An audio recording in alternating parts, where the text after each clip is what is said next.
Hello, everyone. Welcome to our webinar today. We're so excited to have you all here. We're going to give everyone just a couple minutes to join, but if you want to throw in the chat where you are joining us from or what organization you're with, we always love to see who is joining us for our webinars.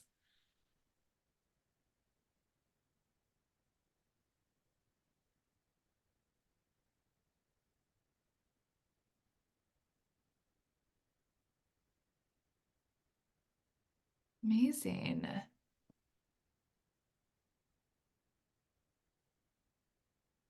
Andrea, love to see someone from Minneapolis. I am also based in Minneapolis. We live right by the Walker Art Center.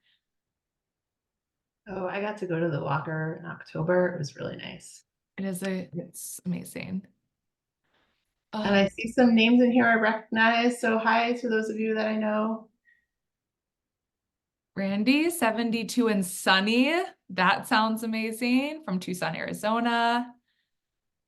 Someone from Hawaii. All over. This is so great to see. Kansas City, go Chiefs. We got the Super Bowl coming up soon. Ooh, Israel takes the lead for furthest attendee so far. I think so. Amazing. I'm going to give us maybe just 1 to 2 more minutes because I know, especially this time, maybe it's just everyone's wrapping up lunch or their meetings. So that way we give people some time to join and then we can get started. The pointer's going crazy.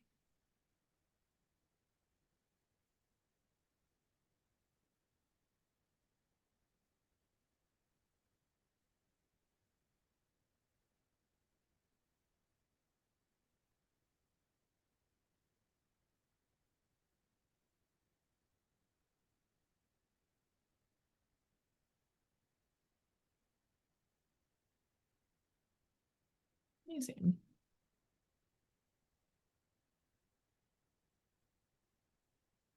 Okay, we have a good amount of people here. So I think we can go and get started. We have a couple housekeeping items, and then we will get into all about our ABCs and 1, 2, 3s of donor advised funds. So thank you again, everyone, so much for joining us. My name is Bailey Houston. I am with the Giving Block, and we are so excited to have Melissa here today to be talking all about donor advised funds, how they impact nonprofits, and ways that you can add them into your fundraising strategy. So as we go throughout the presentation, if you have any questions for Melissa, make sure to just drop those in the Q&A so we can make sure we get to everyone's questions. We do have some time reserved at the end to go through all of those. So if you have any questions come up as we have this webinar, please feel free to throw them in there. Obviously, you can use the chat to share any of your own experiences or things like that, but would love to keep the Q&A for all of your questions so we can make sure we get to all of them. We will also be sending out a recording of this afterwards, so you can expect that by end of week with any other resources that we mention in here. So for anyone that might have a colleague that wasn't able to join or wants to share this, we will be also sending out a recording of this session. So no worries there. So with that, I am excited to introduce Melissa to everyone. So Melissa Bank-Stepno is the Managing Director of DAFinitive and Vice President of Data Insights for the Helen Brown Group. She also serves as an instructor for the Rice University Suzanne M. Glasscock School of Continuing Studies Center for Philanthropy and Nonprofit Leadership. Based in New Hampshire, Melissa has worked in the nonprofit industry for more than 2 decades, spending the majority of her time consulting with organizations using wealth screenings, predictive modeling, and other analytics to drive prospecting efforts and strategic decision-making. As a thought leader, her areas of interest also include the effective use of data and analytics to drive fundraising growth, the impact of high net worth philanthropy on major giving programs, and on developing best practices for process research and prospect management. So the perfect person to be presenting on all of this today. So with that, I am going to pass it over to Melissa for the ABCs and 1, 2, 3s of donor advised funds. Great, thanks, Billy. Hi, everyone, and I'm really happy to be here today. Thank you for being here as well and taking some time out of your day to join us. Donor advised funds have become a really hot topic in fundraising, as well they should. And we'll talk a lot more about why that is as we go through today's session. So I joined the DAFinitive team this past summer, and when I joined, I thought I knew everything there was to know about DAFs, but I've learned so much since I've started on the team.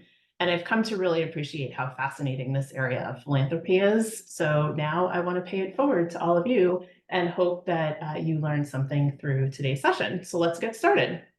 So here's our agenda for today.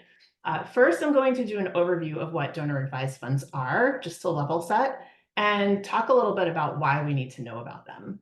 And then we'll look at DAFs from all different perspectives. Who are the big players as sponsors? What should we know about donors and the funds that they have established? And what are some considerations for those of us who are working at nonprofit organizations?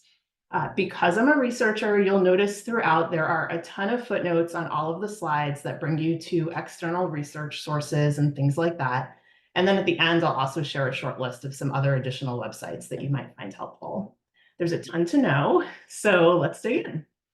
So first of all, what even is a donor advised fund? Well, they're sometimes called an intermediary philanthropic vehicle, which basically means that they're used as a temporary holding account for money that is irrevocably designated for charitable purposes. Basically, think of it as a savings or an investment account that must be used for charitable donations. So let's take a look at what happens when someone opens up a DAF. We'll talk more about what triggers a donor to want to do that in the first place a little bit later in the presentation. But for now, know that when a donor is ready to open a DAF and contribute to one, they might give cash or appreciated stock, cryptocurrency, private company shares, or some other type of complex asset to a DAF sponsor. And the DAF sponsor is always going to be a registered 501c3 nonprofit. The donor gets an immediate tax donation when the money hits the sponsor. And we see that most of these gifts happen at the end of the year, which is typical because tax planning is a consideration, and that's when most people are doing their tax planning. And we know in philanthropy that we generally see a spike in charitable giving at the end of the year as well. So while the money sits in a donor advised fund, the donor typically has a few different ways that they can invest their money so that it actually grows over time. It's really important to know that when the money leaves the donor and goes into the sponsor's hands, it legally ceases to be the donor's money. And that's why they're able to get that tax deduction. It's been donated irrevocably to the sponsor, which is a nonprofit charity. Then, at their leisure, the donor advises the sponsor where the donor wants the money to go. And that's where the term advised comes in. The sponsor makes the gift in the donor advised fund's name, or anonymously if the donor prefers anonymous, and we'll talk a lot more about anonymous giving later too, to the nonprofit that the donor designates. Technically, the sponsor doesn't have to give the money to the charity, although there are very, very few instances where they wouldn't take the advice of the donor. So for example, let's say the sponsor has giving restrictions on donations to certain types of nonprofits, and a donor requests that a gift be made to one. In that case, the sponsor will go back to the donor and remind them of the fine print in the documents that they signed. It very, very rarely happens, but it is just an important consideration. So now that we know what donor advised funds are, why should we care? There's a quote from the Chronicle of Philanthropy article from, I think, September that I really love, and it called donor advised funds the bullet train of philanthropy. They've actually been around for a century. Literally, the first donor advised fund was created in 1924. But as you can see from the statistics on this slide, they've really exploded in recent years. We're talking about billions of dollars, making up 22% of all charitable giving in the United States in 2022. That's according to Giving USA. So essentially, the stakes have become a lot higher in recent years, and there's just more in quantity. So at nearly a quarter of the philanthropic dollars, it means that, in my opinion, they're really affecting the entire philanthropic landscape. And really, that's why we should care. So let's look at this in a little bit more detail. This is a chart of the growth of DAFs over the past basically 10 years. coming from information from the National Philanthropic Trust, or NPT, report on DAFs. They've been publishing this report annually since 2012, which is pretty remarkable because I've been in this industry much longer than that, and I'm not sure that I knew what a DAF was in 2012. But that's really a statement on how much has changed in the past decade. In fact, in this longitudinal view, what you could see is that the number of DAFs in the US was relatively constant until about 2017, 2018, and then they began to spike in popularity, really exploding around that 2019 timeframe. What's really interesting, not on this graph, but what's really interesting is that as the number of DAFs have grown, the average assets per DAF account is actually less now than it was in 2012. So now we're looking at an average of about $117,000, and in 2012 it was about $206,000.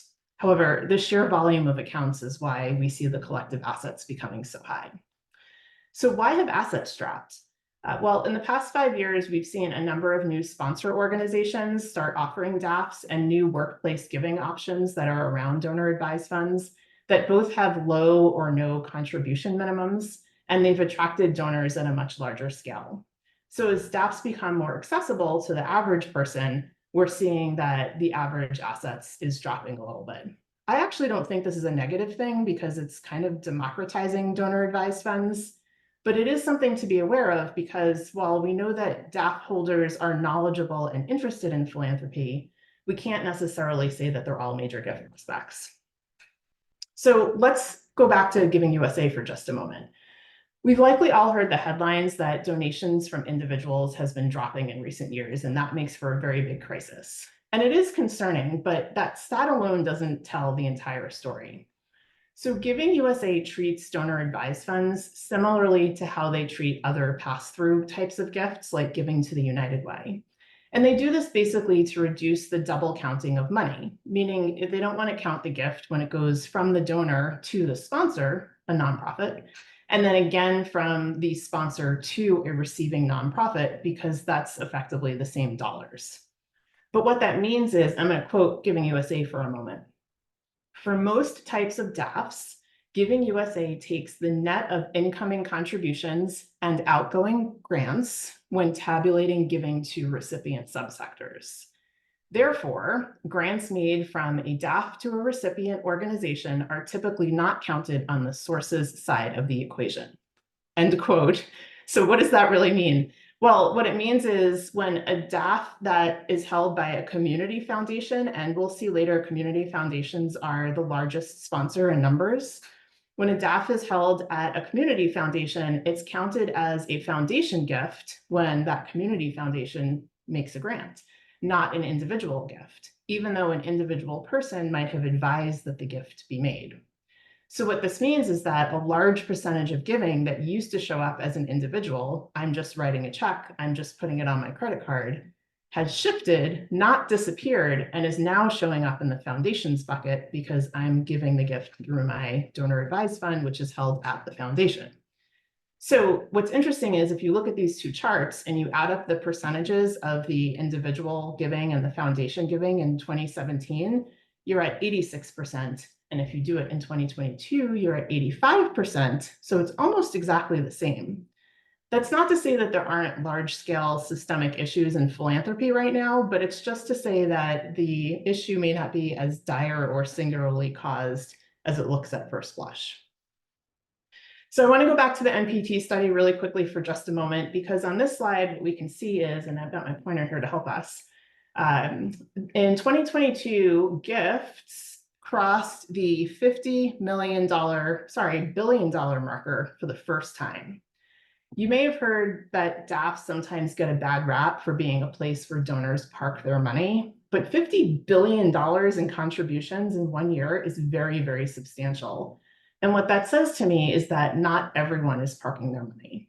And if we focus on this other line for a moment, what we'll see is that the average payout rate has actually increased from 21% in 2018 to just under 29% in 2021.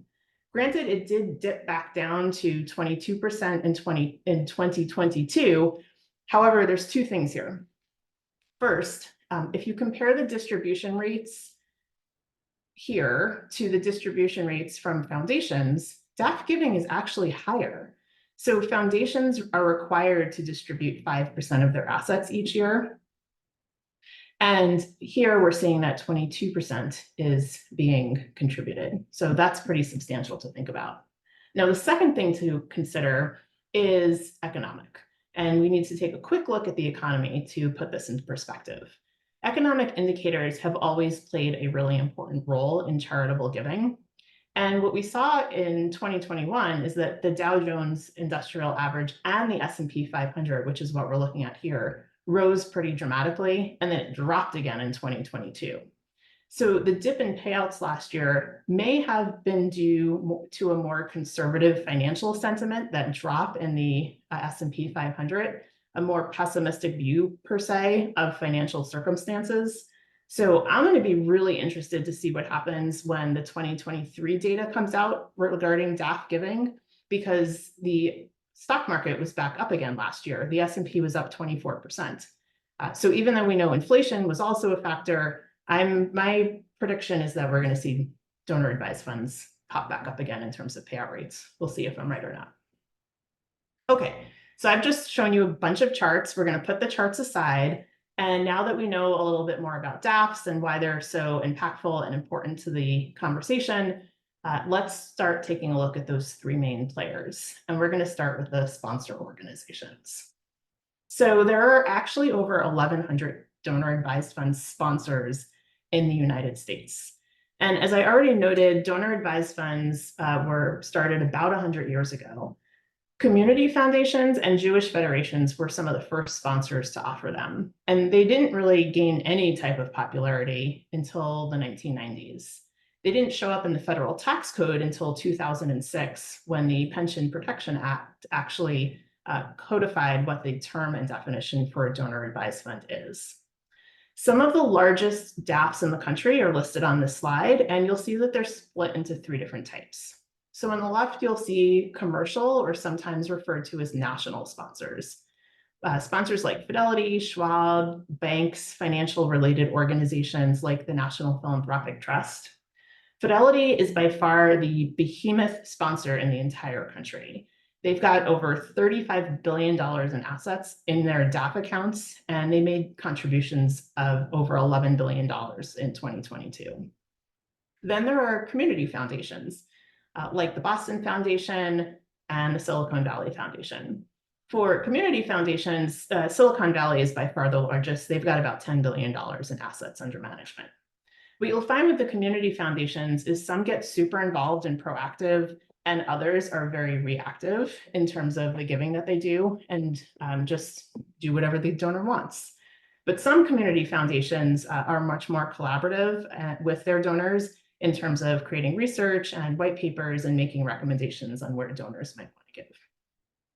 And then finally, there are single issue sponsors, which can be nonprofits like universities, religious-based organizations like Jewish federations or Catholic communities, and other types of special interest groups.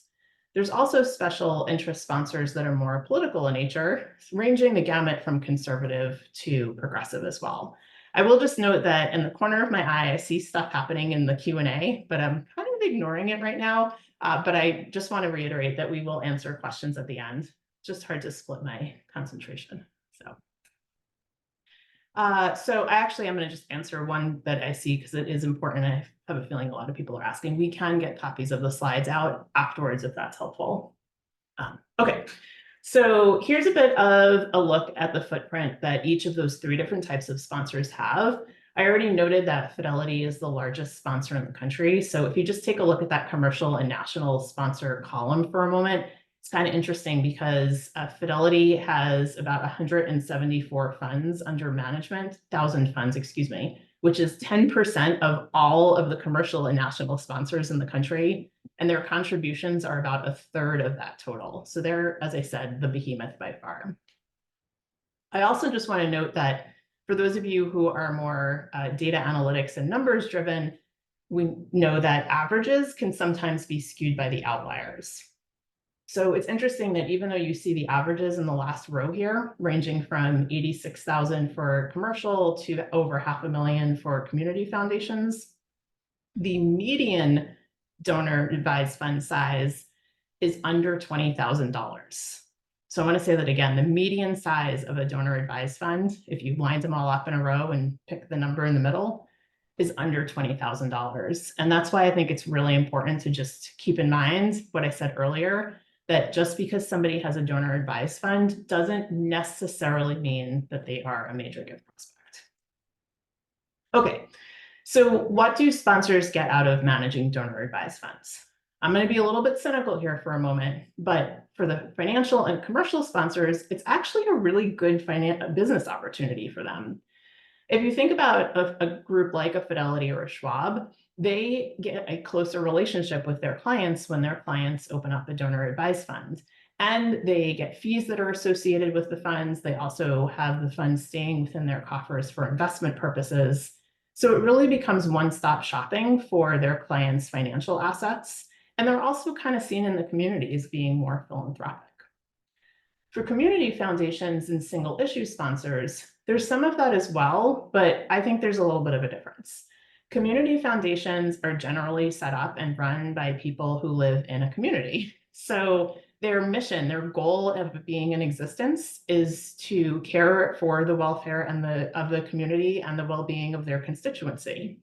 So I'm not saying that everyone who is involved with commercial or financial sponsors are doing it. I'm sorry, commercial or national sponsors are doing it for financial gain only. I'm just saying that for the community foundations, I think it is more of a clear line to a nonprofit mission. And then what's also interesting to note is that once the donors of a donor advised fund and advisors pass away, so at some point in the lifetime of a donor advised fund, the money that's left in that fund reverts to the sponsor organization. So for a university, for instance, the university will get whatever's left in that fund, and that is an extra charitable donation to their mission as well. So now that we know a little bit more about sponsors, let's talk about the donors and the funds that they have established. So most donor advised funds from a demographic perspective have one or two donors. Donors are equally likely to be male and female, so there's no difference there. And we typically see that the age bracket for donor advised fund holders are between 60 and 75 years old. So that's pretty solidly baby boomers. However, Fidelity has reported that in 2021, the average age of somebody opening a new donor advised fund at Fidelity was 55, which is Gen X. So we are seeing that this age demographic is dropping a little bit into the Gen Xers and the millennials as well. Now, donors who have donor advised funds tend to be more financially savvy. Setting up a donor advised fund is substantially easier than setting up a private foundation, and it could often be more cost effective too. So there's a little bit of that we see playing in as well. But here's something really interesting for those private foundations. There's been a report that says 30% of people who have a family foundation also have a donor advised fund.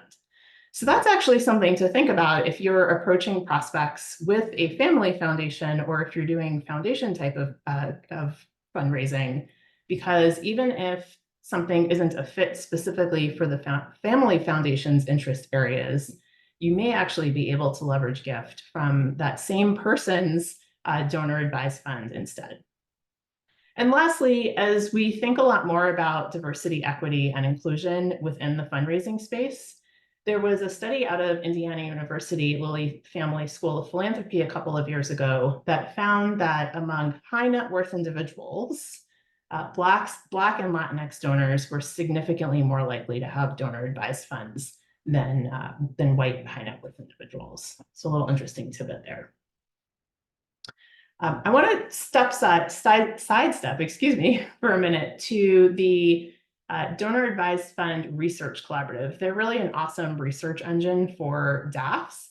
And in 2021, they did a report where they tried to look at the different types of donor advised funds that exist. And they came up with these terms of tubs, tanks, and towers. And I think it's a really good visual to think about when we consider the types of funds that people have.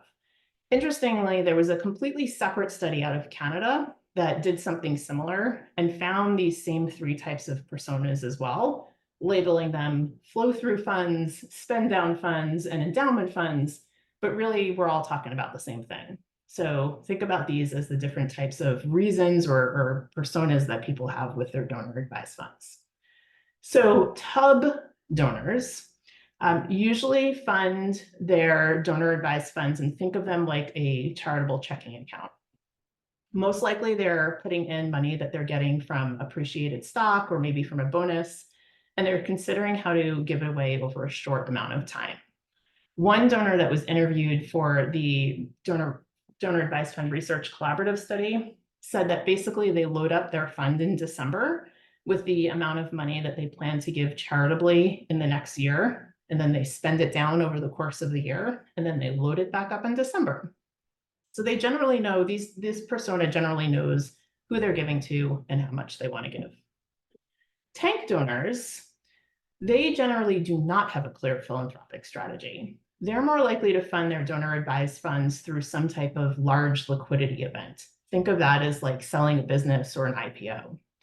These donors are typically more likely to have a longer term cultivation strategy and more likely to be thinking about potentially making both major and annual donations out of their funds.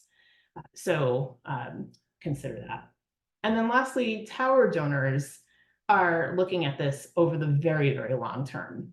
They're the most likely to be making major gifts from their donor advised funds and are thinking about giving over a 10-year horizon or longer.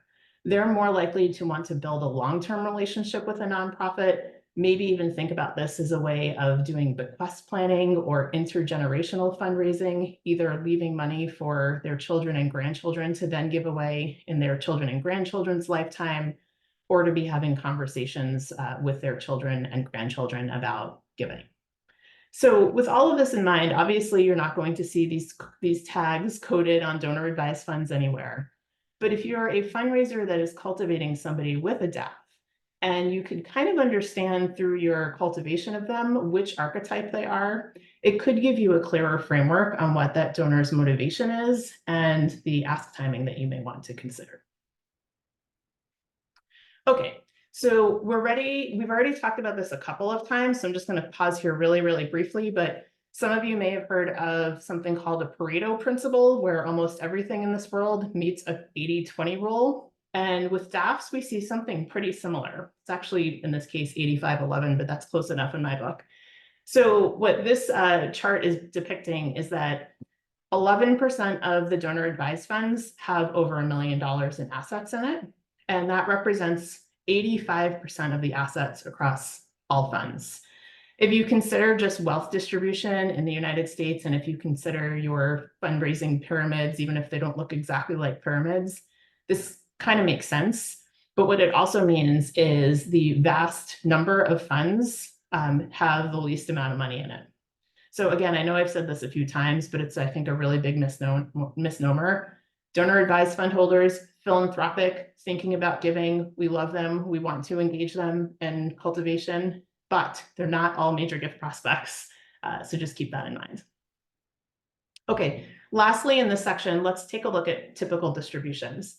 This data, just keep in mind, it comes from Fidelity. And I say that because it comes from one sponsor, and that means it may be introducing some level of bias, but it's the biggest sponsor. So I think it provides good representation for our conversation today. And they publish a report every year, so it's convenient for us to use it.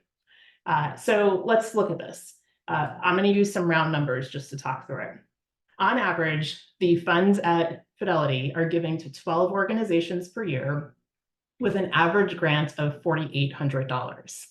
Now, for most of you on the phone, $4,800 is probably higher than the average cash gift that your organization is receiving over the course of a year.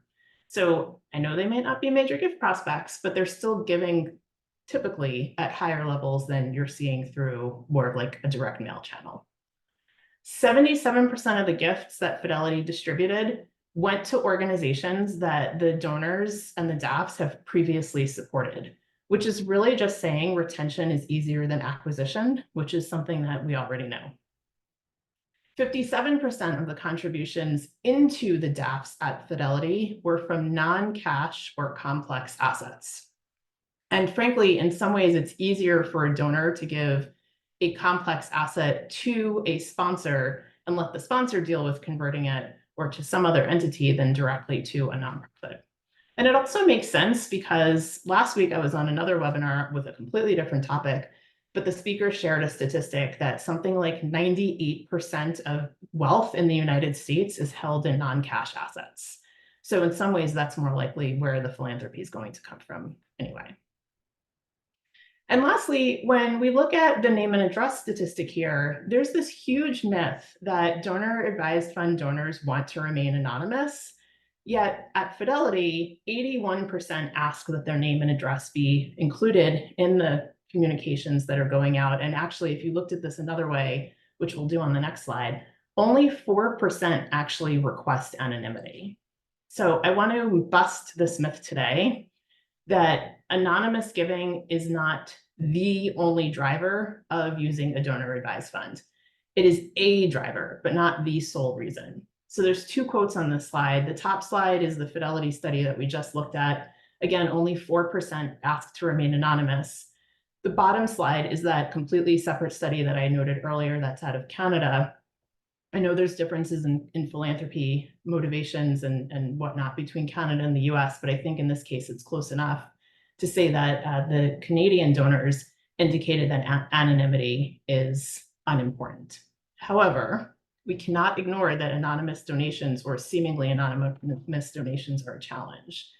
So what I want to say here is to think about a couple things. One is that in many cases, the donors that are giving anonymously to you through their DAFs are actually giving to you through normal or more named channels as well. So this may sound a little bit weird, but there was a study that interviewed some donors. And in one example, a donor was giving annual fund gifts through their, I just keep saying checkbook, but I realize most of us don't write checks anymore.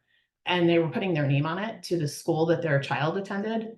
But then they were giving much larger gifts anonymously through their DAF. And the reason they were doing that was simply because they wanted to shield their child, the student at the school, from getting any type of special attention from teachers or any type of chiding and bullying perhaps from other students. So it was actually the same people. So, I mean, all different reasons. Some give that anonymously because they don't want to be over-solicited, religious, whatever the case may be. But I think what's partially going on here is that in some cases, a donor may think that a nonprofit has the information that the nonprofit needs to treat them as a named donor, and they're not getting sufficient information from the sponsor to actually know who the donor is. So I think there's more work that needs to be done across our industry here to assure that nonprofits are getting the right information so that they can thank their donors appropriately and know who their donors are. But we've got some work to do. Okay, so in summary, what's in it for the donor? And why do people use DAFs instead of just giving money directly to a charity? We've talked about all this a little bit. We've talked about taxes. We've talked about anonymity, so I'll skip those. But if you're a donor that's all of a sudden got a ton of money from, let's say, an IPO or something like that, maybe you want to do a bit of planning with that money. You know you want to give it away, but you're not sure who you want to give it away to. You need to talk to your spouse. You want some advice from a professional. Putting the money in a DAF allows you to make contributions at a much more measured time. We talked a little bit about the complex assets before, so we don't need to talk about that again.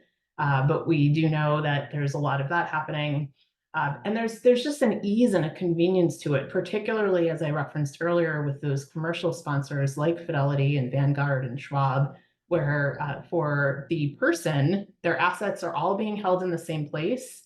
And it's almost like they're walking down the virtual hall to transfer money from their investment account into their DAF seamlessly.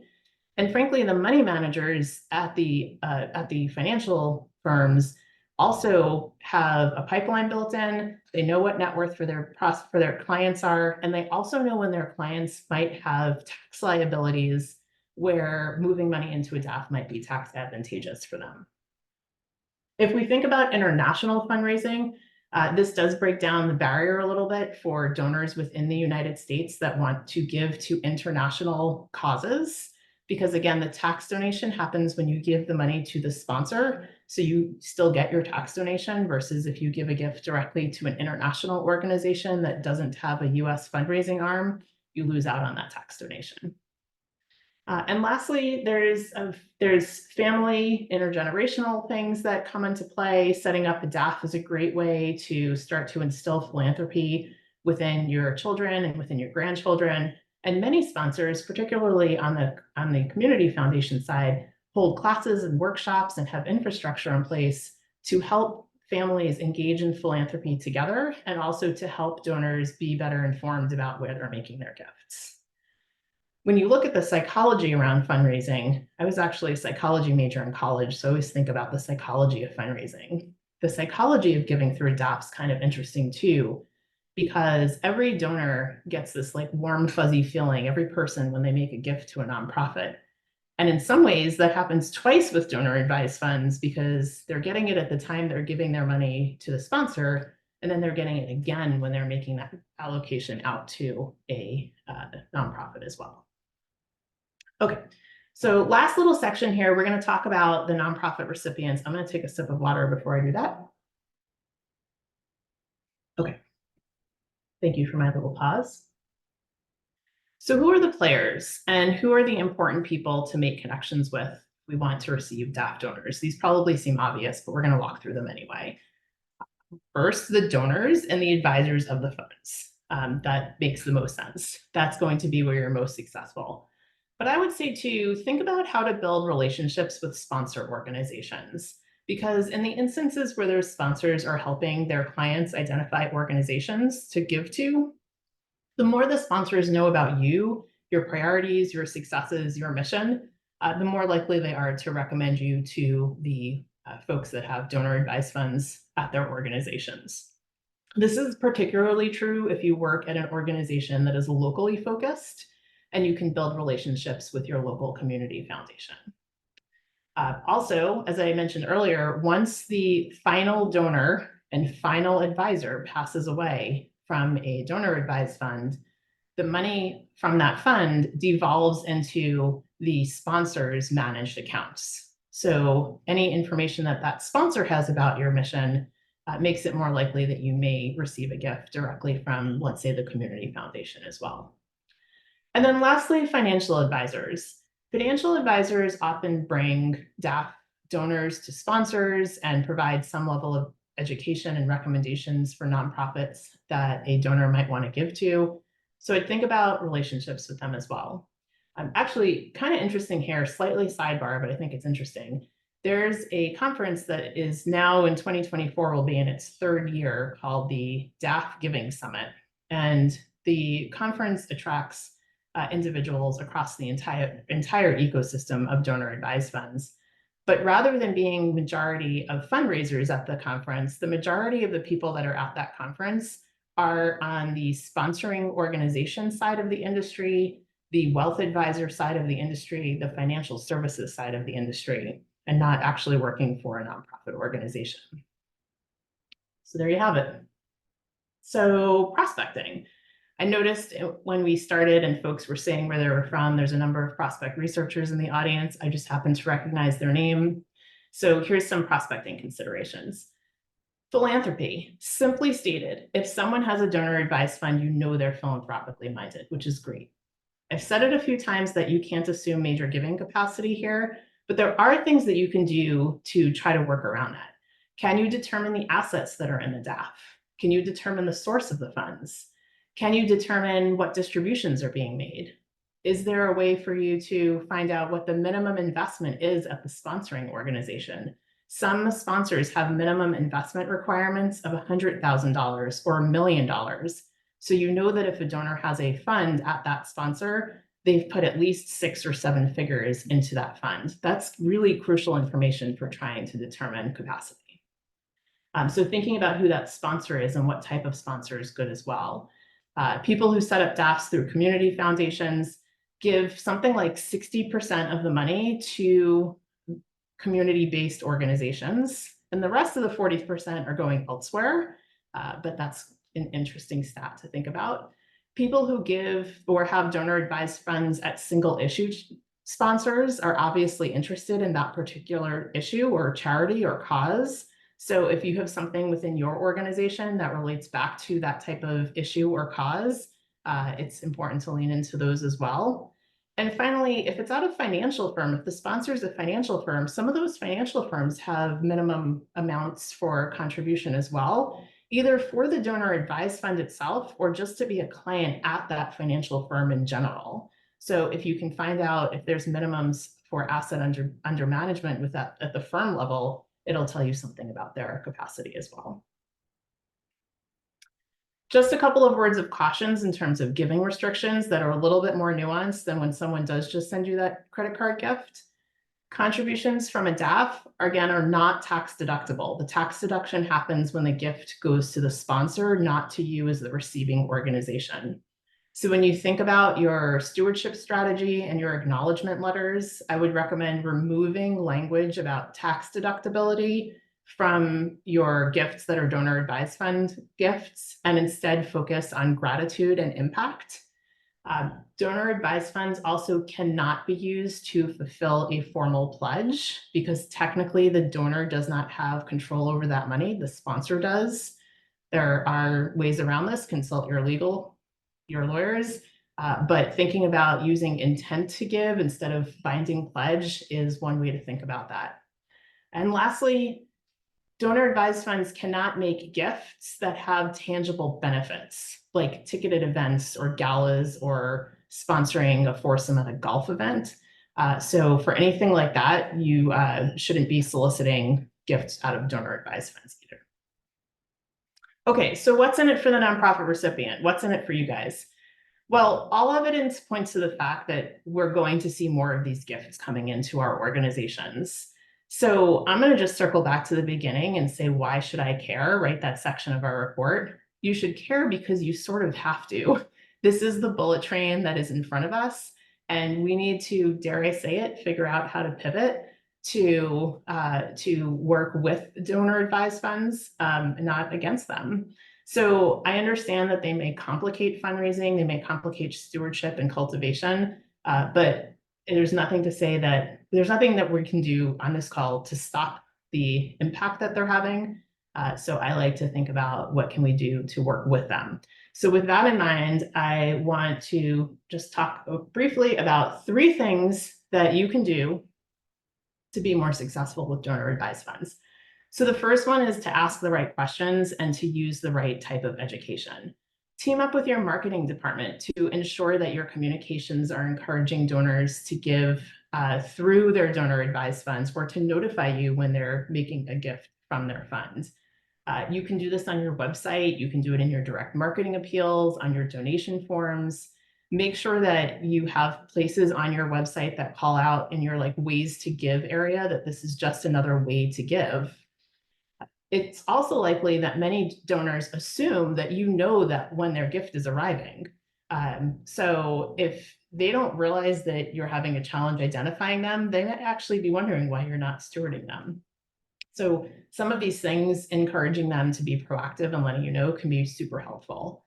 Now, I would say, though, that this shouldn't be the donor's problem. As people in the philanthropy industry, which I believe, I'm assuming everybody on this phone is from in the philanthropy industry, we should not be making this the donor's problem.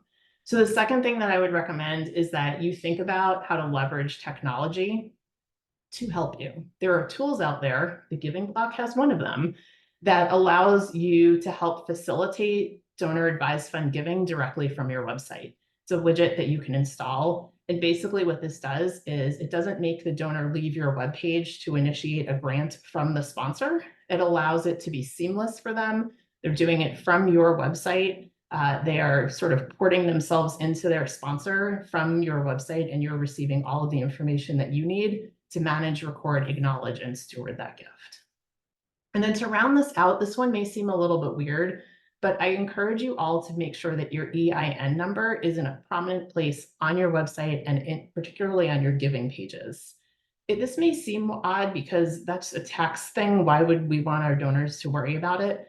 But for sophisticated and savvy donors, if they're requesting gifts from their sponsor rather than going through the widget I just recommended to you, having your EIN number will improve the likelihood that you are actually getting the gift that the donor intends for you to give.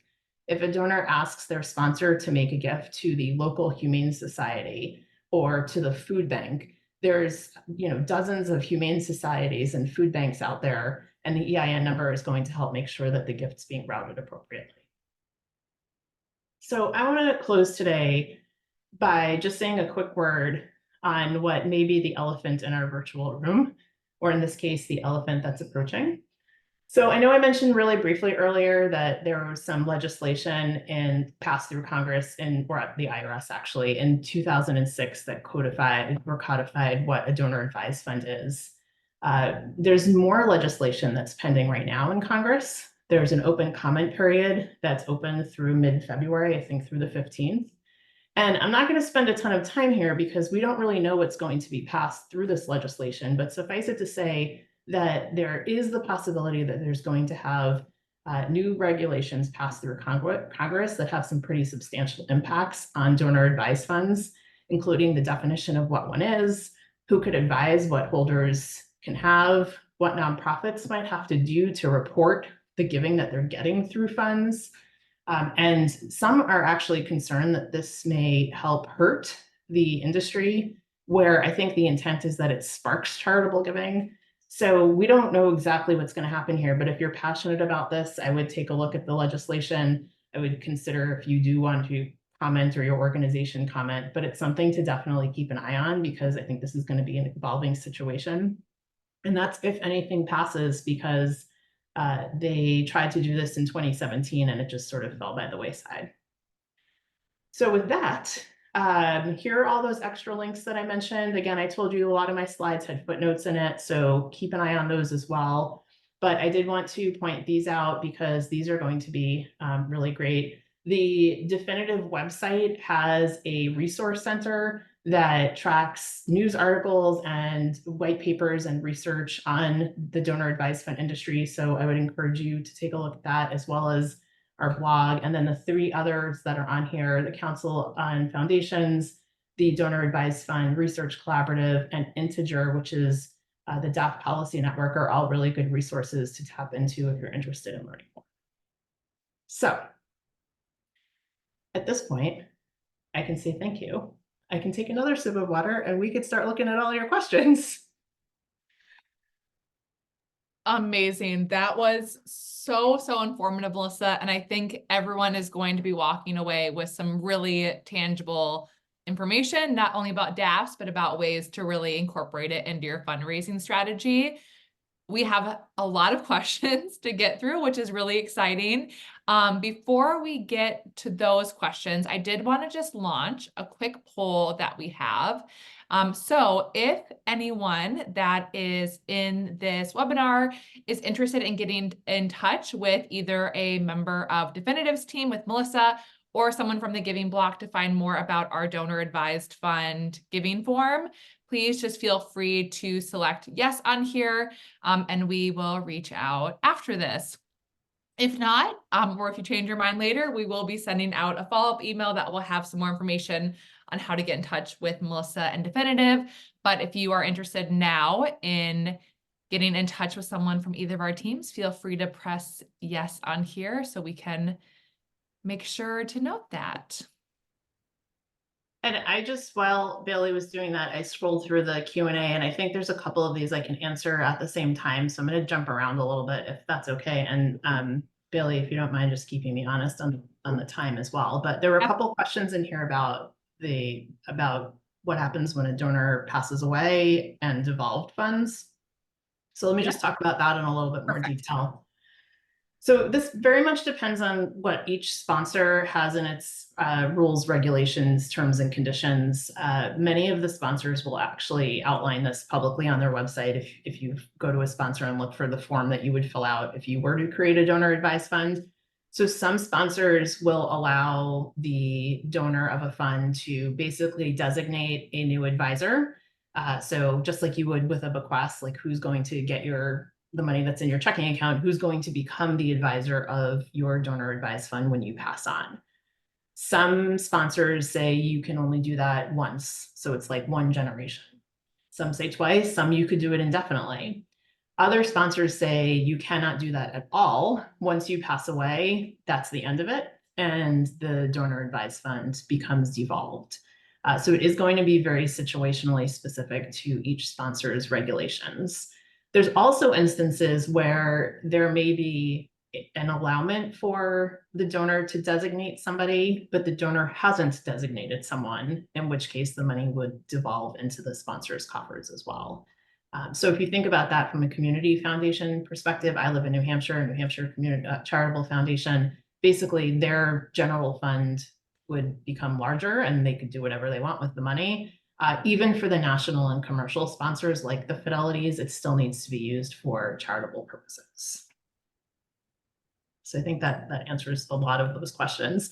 Yep, I went through and did that. We answered all those live. So that way we just have the one still left in here. Yeah. There was a question about DAFs showing up on the tax code. The original legislation was passed in 2006. It was under the Pension Something Act. I forget the exact term. It's on my slide. And then there was some additional legislation that was introduced in 2017, and it just sort of fell by the wayside. And then, as I said, there is more legislation that's being proposed today. Would a retirement distribution from a Fidelity charitable be considered a DAF?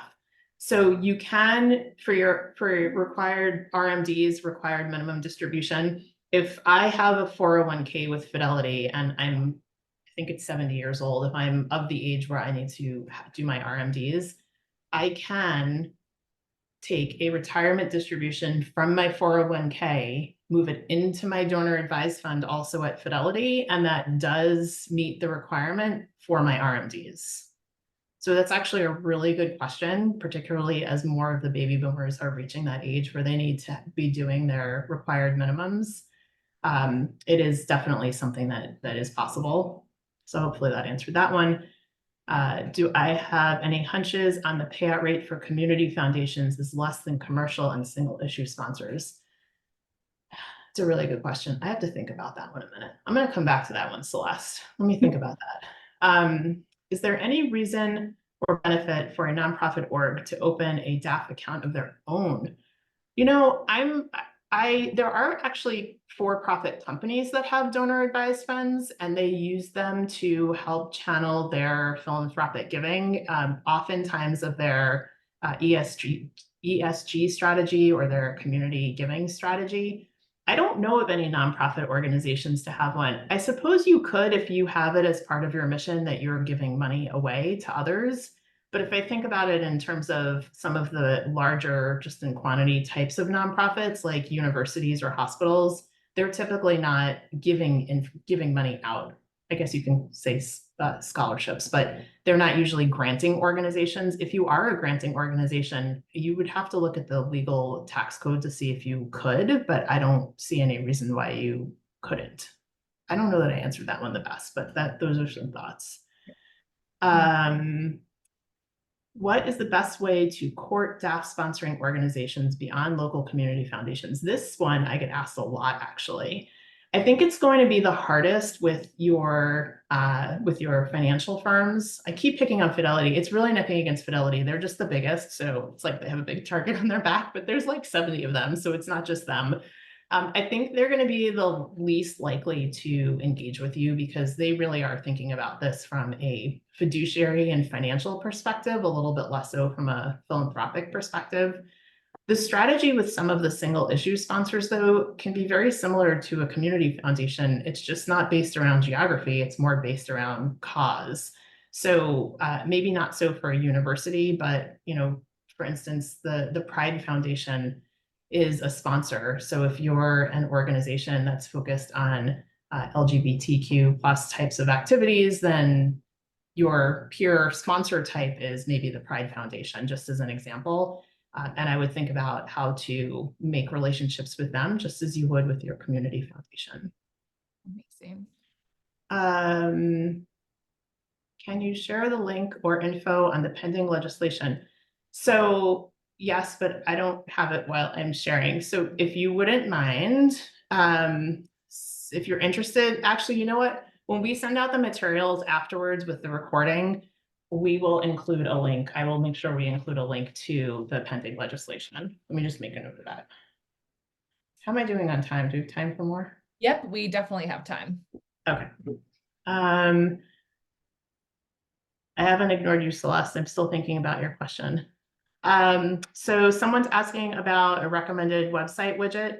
I will be fair and balanced and say that there are a handful of them on the market, but this is a Giving Block webinar and I do not work for the Giving Block. So I will also let you know that the Giving Block has a really good one.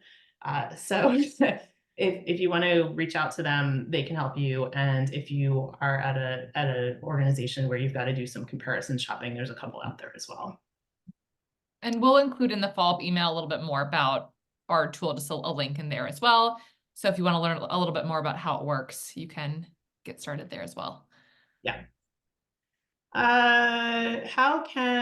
One question from a donor, how can they best maximize their DAF in regard to making regular or recurring gifts to nonprofit organizations?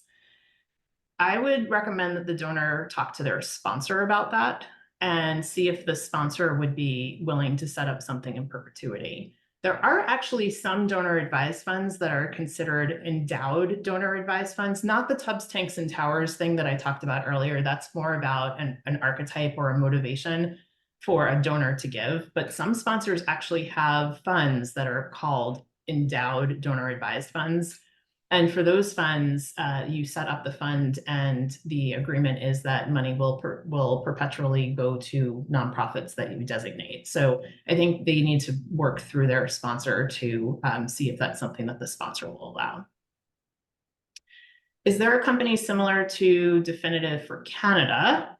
No, but DAFinitive does have some Canadian funds in it. So I would say reach out to us and we can show you what we've got in our system. Do you have any insight on how to handle DAF gifts that come in without prior knowledge if a patron is looking to apply these funds towards a membership program that has benefits associated? Are they legally allowed to pay the difference for the benefits value, or should they be directed back to your sponsor? So this is an interesting one, and there's been some chatter and like LinkedIn and listservs and stuff like that, and what's the responsibility of the nonprofit to make sure that the donor is doing something that is legally acceptable. And what I would say to you is that it is not the nonprofit's responsibility per se, but from an educational standpoint, I would encourage you to make sure that the donor knows that it's not something that they should be doing. I don't even think it's a member of the difference in the benefits versus the above amount. It's just that from a tax perspective, they're not allowed to give to anything that has benefits associated with it at all. It should be for pure philanthropy. So I would not encourage them to do the pay the difference type thing. What if a donor pays for an event sponsor? Well, I just sort of answered that too. What if a donor needs to pay for an event sponsorship with a DAF? Does the organization need to reach back out? I would say it's a good practice to do it, but again, it's not your responsibility to make sure they're doing what they should be from a tax perspective, but it's not something that you want to lean into and encourage either. How is the big Giving Block different from DAF Direct?